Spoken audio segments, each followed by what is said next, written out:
exploring the many paths into business aviation as NBAA celebrates Black History Month and champions diversity across our industry. From the National Business Aviation Association, this is Flight Plan. I'm Rob Finfrock with your trusted source for business aviation news. February is Black History Month, an annual celebration of achievements by African Americans and a time for recognizing their significant contributions throughout U.S. history. Today, we're highlighting the experiences of 3 African American members of the business aviation community to learn more about what drew them to the industry and how they've progressed in their careers so far. My story is very unconventional. I never, in my 18 years of living, once thought about being a pilot. It's something I just never ever thought of, never thought was possible. That's Shanita Polk, who currently flies right seat on a Cessna Citation Excel. All through high school, I wanted to be a veterinarian. And when I got to my senior year, I actually started looking into the requirements for veterinarian and how much math and science is involved. And that is not my strong suit. So I was like, maybe that route is not for me. So I knew I wanted to go to the University of Illinois in Urbana-Champaign. And I was looking through the degrees that they had, and I saw pilot. And I was like, oh, that's interesting. That's different. And I remember talking about it with my mom, and I was like, I never thought about being like a flight attendant. And it was my mom who was actually like, well, maybe you should why not be the pilot? And I was like, well, why not? And so I went to college to be a pilot. Also joining us is Mike Johnson, a UAS program planner with the Minnesota Department of Transportation's Office of Aeronautics. His entry into aviation was a family affair. I got interested in aviation from my dad. My dad was a pilot and a maintenance manager for Northwest Airlines. So growing up, we were always at the airport flying somewhere with the discount flights for my dad as an airline employee. He got into aviation from the Air Force. I was a mechanic in the Air Force, and when he got out, he used his mechanic skills to build his own airplane. He built an experimental, very easy, in our garage. So I have a picture of me as a little kid standing next to this airplane as it's being built, and just knowing that my dad did that, that was really the spark of my interest in aviation and flying. And the summer after graduating high school is when I started my flight training to get my private pilot's license, and I've been a pilot ever since. My third guest is Jordan Larkins, a Part 91 and 135 corporate pilot.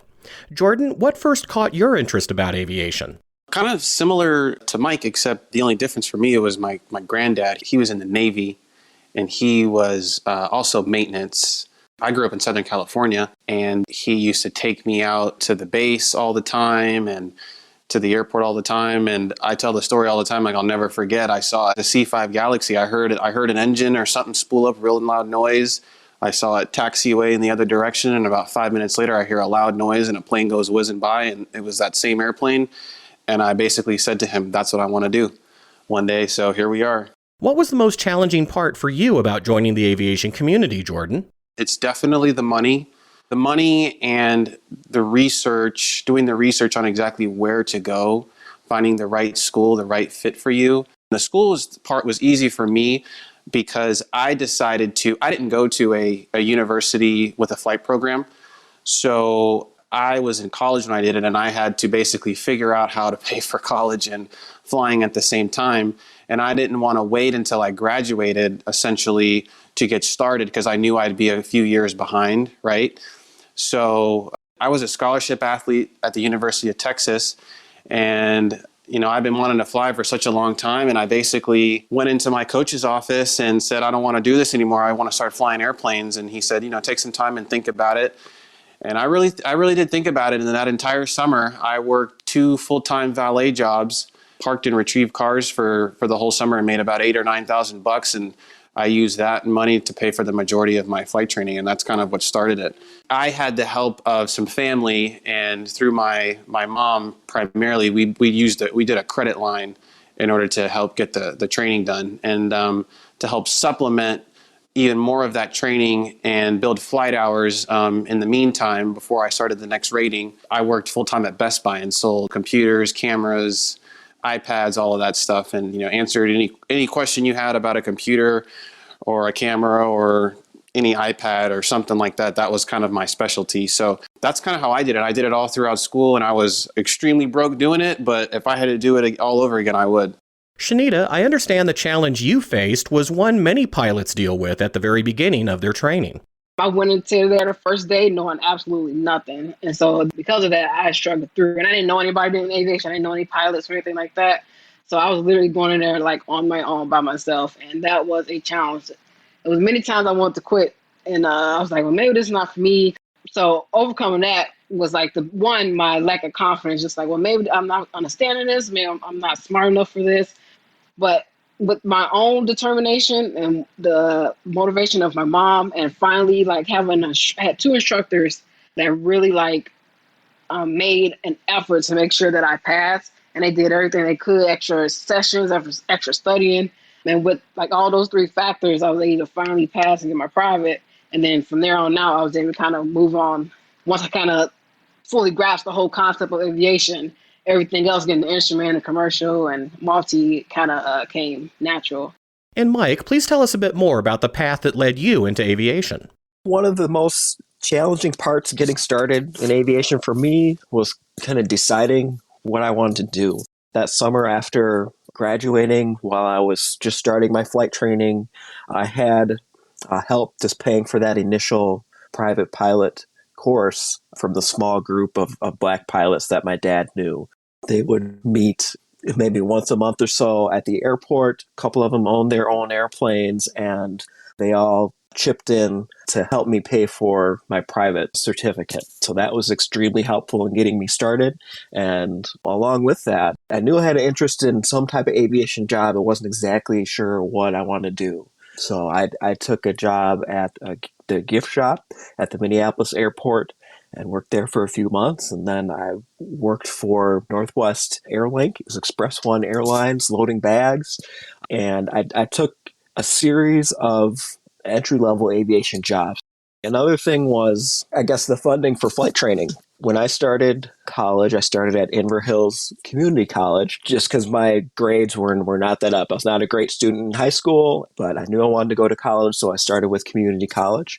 And at that time, they had an air traffic control program, a professional pilot program, or an aviation business program. And I'm like, well, I don't want to put all my eggs in one basket with the pilot program, so I will start with the air traffic control program because I was also interested in that. And as I would continue in my other smaller jobs at the airport, talking to pilots and things, and by the time I was working as a flight attendant, getting my experience as an airline crew member, flying and staying different places, and just getting some experience doing that, I wasn't sure if I wanted to do the professional pilot route. So I guess just deciding what you want to do and exploring different options, that was challenging, just getting started.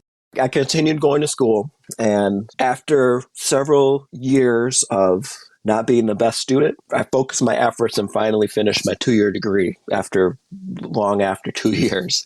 But at that time, I had ATSAT tests for air traffic control and was on the eligibility list for becoming a controller. And I decided to continue going to school. So I took the distance learning option at Embry-Riddle for aviation management. And I started working at the Minneapolis airport at the Airport Commission. So I started entry-level position at the taxi booth. So ground transportation, telling people which taxi cabs to get in over by the hotel shuttles and things. And also talking and networking and learning about airport management. I would talk to the operations managers. I'd go on ride-alongs with the folks that were working there doing runway inspections and things like that. I did training session with the airport fire department, their live burn training, and I got the professional certification from the American Association of Airport Executives, AAAE, so I'm a certified member with that organization, and I kept applying for the airport operations management positions to try and get into that. So after about 5 years or so of actively pursuing that and applying again, the standards minimum requirements for that position changed. A bachelor's degree in aviation went from being preferred to required, which was fine because I was going to school and I finished that degree. And I decided to continue on for a master's degree in public administration. But after 9 years with the Airport Commission, I moved on to work for the state of Minnesota. We'll have more with our guests in just a moment, but first, this word from NBAA. NBAA Flight Plan listeners, if you value the expertise you get from your weekly podcast, we've got a way for you to get answers from experts live. Our NBAA News Hour webinars give you access to the best operational, legal, technical, and other guidance for business aviation. Participate today by visiting nbaa.org/newshour. We're back now with Mike Johnson, Shanita Polk, and Jordan Larkins, and our discussion about their experiences as African Americans in finding roles within business aviation. Mike, you were describing a bit about the challenges you faced as you entered the industry. Once you had established that foothold, what steps did you take to advance through your career? I guess once getting my foot in the door in aviation, while going to school as a private pilot, getting the professional certifications, networking with people, and eventually finding a place within the aviation industry to succeed, it was just not giving up. There were a lot of points where I felt that I didn't belong, or I felt that I wasn't good enough to do something. But to continue pushing forward and working towards being successful, even though it's hard. And there's not a lot of Black people in the aviation industry. There's not a lot of women in the aviation industry. And when you're surrounded by folks that don't look like you or have a different background, sometimes it's hard to see yourself in a certain role. But I feel that I've overcome that by just asking questions and talking to people and just pushing forward with what it is that I want to achieve and not giving up. Does that mirror your experiences as well, Jordan? Yes, Mike is absolutely right. I felt the exact same way. There were many, many times throughout this entire process, and I guess even as most recent, especially for me, because you don't really see as many Blacks on my side of aviation. You tend to see more of the Black pilots and the personnel on the airline side, right? So I completely agree and understand what Mike is saying, and I felt the same way. There are many times where it would get hard, and you start to question yourself, can you really do this? Can I really do this? And there's people you want to talk to, and maybe the things you want to talk to them about are more personal on a more personal level because you're maybe someone who doesn't look like you isn't as understanding, right? And so it wasn't really until I started to meet a lot more Black pilots and personnel in the industry that you start to feel like and really realize I really can do it. This is something I can do. I really do want to do this. So that's real. I definitely felt that. Just like Mike said, if you really want to do something, you don't achieve success overnight. You don't achieve it by going 50%. It's, 110% all the way, all or nothing. That's what makes you successful. And so there will be speed bumps on the way, which I tell everybody, but you got to get over the speed bumps. Or for me, like a great analogy is track, because I was a track athlete. If there's a hurdle in front of you, you got to get over it. You got to figure it out, but you got to get over the hurdle and get to the finish line. Shanita, what about you? I was a flight instructor for a bit. I went out to Maryland and flight instructor for a bit, but then I took the year off to have my son. And then just getting back into the industry, I just felt like, I was like, well, maybe I want to, kind of stay out of it for a little bit and be a mom and raise my kid, because being gone, you're familiar with the aviation industry, so being gone all the time, I wouldn't know if I was ready for that yet, to, just be up and gone. But just reminding myself why I started it in the first place, how I had a passion for it, how I really enjoyed it, and trying to find that work-life balance and having a support system. That was the huge part, is having a support system. And I was able to do my next job, which was aerial mapping. And with the aerial mapping job, it was 8 days on and 6 days off. For the 6 days off, either I'll have my mom watch him, or actually my son's dad will actually have him for the majority of it. He was still very active and involved. I was on in there about a year and a half, and then the company that's hiring us, they didn't re-sign our contract, so that department got shut down. So I went back to flight instructing, so I did that about a year, and then I actually went to the airline. I was there for 2 years on the Embraer 175. So when the whole COVID thing, I was supposed to upgrade in July, and then that didn't happen. At that point, I started looking for other jobs. So I was like, okay, I don't want to wait, see maybe the union will come up with some type of agreement so we don't get furloughed. I was like, I don't want to play last minute just in case they don't, and then I don't have a job. So while the month period of waiting, I was looking for other jobs.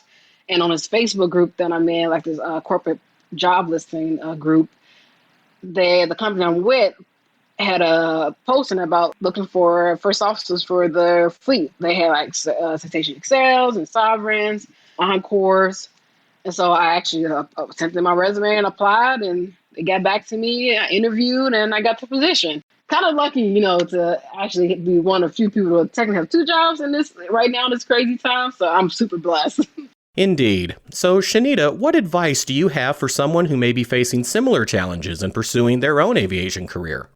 The biggest thing I can think of is having like a support system, not necessarily like to happen through your life, but have someone you can talk to, reach out to if you're having like difficulty with like a subject or a maneuvering thing. Someone you can like, hey, like I'm not understanding this. Can you kind of help me explain it, or something like that? So having someone that's kind of veteran in the field, and not just with flight training, what trying to make a job decision. Like I've been thinking about doing this job. Like can you tell me more? Have you done it? Like can you tell me more about it?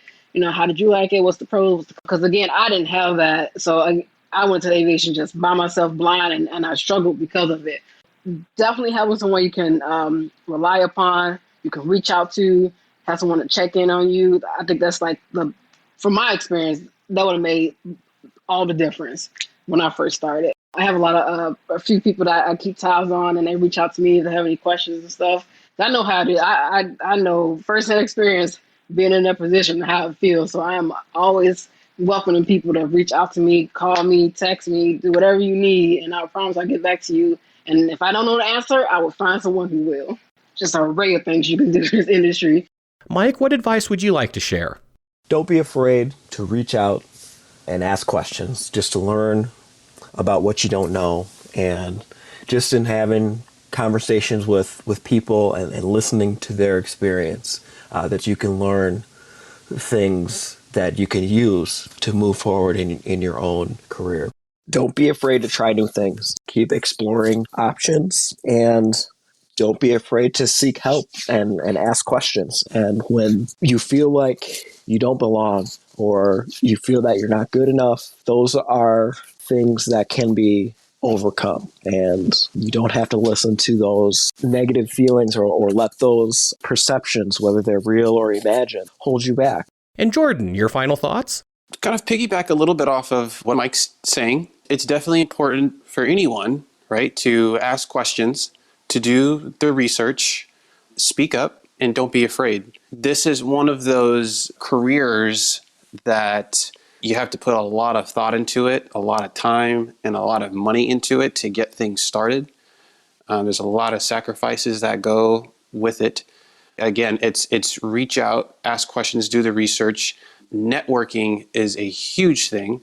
That I definitely credit a lot of my success so far to networking and talking and meeting to different people.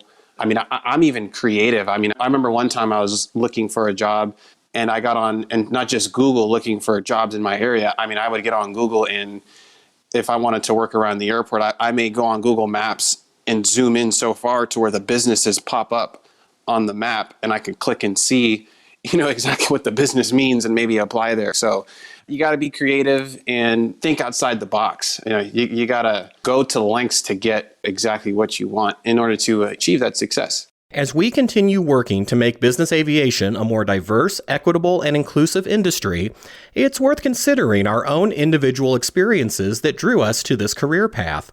No two of our stories are exactly alike, yet they do share similar themes. And above all, I think they all demonstrate a unifying passion that led us to and keeps us working in this industry. You can learn more about NBAA's effort supporting diversity, equity, and inclusion throughout business aviation at nbaa.org/diversity. And that's the latest from the National Business Aviation Association. Remember, you can subscribe to all Flight Plan episodes at Apple Podcasts in the App Store, wherever you find your favorite podcasts, including by asking Alexa or another connected device, or download them from nbaa.org. I'm Rob Finfrock. Thanks for listening, and join us next time for a new episode of Flight Plan.